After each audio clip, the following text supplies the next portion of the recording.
It began as a relaxed interview. Nothing dramatic, nothing hostile, but then one sentence slipped out and the entire room went quiet. What Erika Kirk said wasn't loud or aggressive, yet it landed like a shockwave. Candace Owens didn't interrupt at first. She paused, processed it, and then responded in a way that made it clear this wasn't going to stay polite. These two had clashed before. Cold stares, tense exchanges, carefully worded jabs. But this time was different. This wasn't passive. This wasn't subtle. It was exposure, happening live. During what was supposed to be a faith-centered discussion about integrity and influence, Erika made a nervous comment about coordinating optics before speaking publicly. She laughed it off. Candace didn't. In seconds, the energy shifted.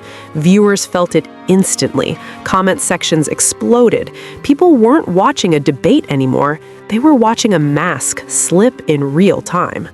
As the discussion continued, Erika attempted to frame her statement as harmless wisdom. She suggested that public figures sometimes need to manage how controversial ideas are presented, especially in faith-based spaces. But Candace's reaction made it clear she heard something much deeper. Candace pushed back immediately, questioning who "we" really meant and making it clear she doesn't rehearse belief or filter conviction. Her response wasn't emotional, it was surgical. The tension became impossible to ignore. The audience reacted with gasps, nervous laughter, and scattered applause. Erika tried to recover, clarifying that she meant timing and discernment. Candace leaned forward and doubled down, saying the real problem was that too many women were being shown branding instead of truth. From that moment, the conversation stopped being theoretical. It became personal, and the tone of the entire panel changed permanently. What unfolded on that viral panel didn't come out of nowhere. The tension between Candace Owens and Erika Kirk had been quietly building for years. On the surface, Erika had crafted a public identity centered on grace, softness, and polished Christian femininity. She built a lifestyle brand aimed at women seeking righteous influence, sharing carefully curated moments of motherhood, modest fashion, and devotional routines. But behind that image stood a tightly managed operation closely aligned with her husband, Charlie Kirk, and the political machinery surrounding Turning Point USA. Candace, on the other hand, had never hidden her disdain for curated faith. Their interactions at past events were awkward but controlled, Erika playing the calm peacemaker, Candace delivering unfiltered conviction. For a long time, those differences stayed beneath the surface. What changed was when Erika began signaling one message publicly while managing another behind the scenes. The real ignition point came during the Women in Faith and Culture panel, hosted by a massive Dallas church and live-streamed to hundreds of thousands of viewers. On paper, it looked harmless. Two conservative women, one stage, one faith-driven conversation. What wasn't advertised was that Erika and Candace would be seated side by side for the final segment. At first, everything followed the script. Erika spoke softly about grace, restraint, and choosing kindness over confrontation. Candace countered with her usual message, urging women not to hide behind politeness when truth is under attack. The audience expected balance. Then, a live viewer question changed everything. How do you balance authenticity with maintaining a public Christian image online? Erika answered first, explaining that not everything can be shared openly and that coordinating messaging is sometimes necessary. Optics, she said, matter. Candace's expression shifted instantly. What followed wasn't disagreement, it was collision. Candace didn't hesitate. She responded calmly but firmly, stating that she doesn't plan belief or filter conviction. She made it clear that, for her, faith doesn't require rehearsal or image management. The room reacted immediately. Gasps, awkward laughter, a few hesitant claps. Erika attempted to soften her statement, insisting she meant wisdom and timing, not deception. Candace leaned forward and shut that down. She said the confusion many women feel comes from seeing branding disguised as belief. That line hit hard. The air grew heavy. Erika's posture stiffened. Candace stayed composed, almost clinical. In that moment, viewers could tell something had snapped. This wasn't just disagreement over tone, it was an accusation, delivered live, that Erika's public faith might be manufactured, and the audience felt it. The panel never recovered. What no one expected was what happened after the cameras officially stopped rolling. As the live stream ended and the panelists moved backstage, microphones were still live. One of them picked up Candace's voice speaking to a staff member. She said, "Erika talks about righteousness, but rehearses every word, calling it curation rather than conviction." That single sentence changed everything.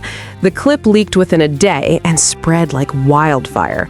Social media erupted. Some called Candace brutal but honest. Others said she finally said what many had been thinking. Erika didn't respond directly.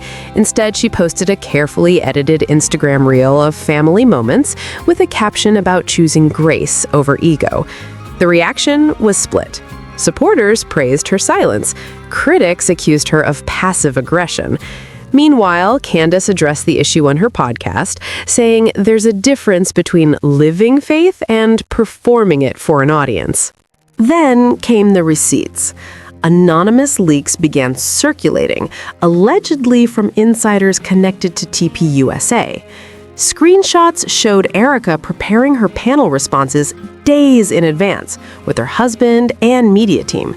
Candace's name appeared in messages describing her as unpredictable and potentially disruptive. One line suggested keeping the panel sweet and preventing Candace from taking control of the narrative. Soon after, a leaked email thread surfaced outlining detailed talking points, pre-written responses, and even backup scripture quotes designed to redirect the conversation if Candace pushed too hard. One message implied that if Erika stayed poised, Candace would appear aggressive by contrast. That was the moment the narrative flipped. This wasn't about wisdom or tone, it was about strategy. The internet exploded. Hashtags trended. The phrase curated Christianity entered the conversation and refused to leave. As more documents surfaced, the fallout intensified. Former collaborators spoke out. A TPUSA-affiliated content creator released a video claiming Erika practiced her spontaneous answers and prioritized audience perception over personal belief. The video went viral within hours. Brands quietly cut ties.